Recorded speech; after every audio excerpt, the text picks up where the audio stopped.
এখানে বসে থেকে কোনো লাভ নেই, আমি যে কাজে এসেছি সেই কাজটাই আগে সম্পন্ন করব। ও হাঁটতে হাঁটতে পাটা ব্যথা হয়ে গেল, কখন যে স্কুলে পৌঁছাবো?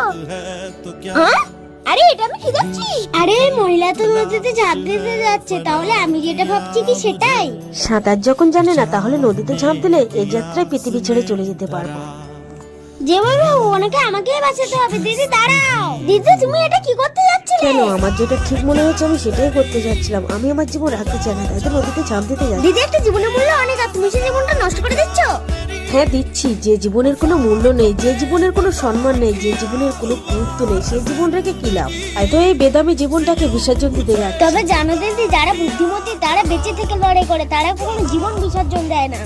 হ্যাঁ বাবু, তুমি আমার চোখ খুলে দিয়েছো। তোমার কথা মতো আমি আমার জীবন বিসর্জন দেবো না, আমিও বেঁচে থেকে লড়াই করবো। একটা জীবনের মূল্য অনেক, এই জীবনকে বাঁচিয়ে রেখে সবকিছু করতে হয়।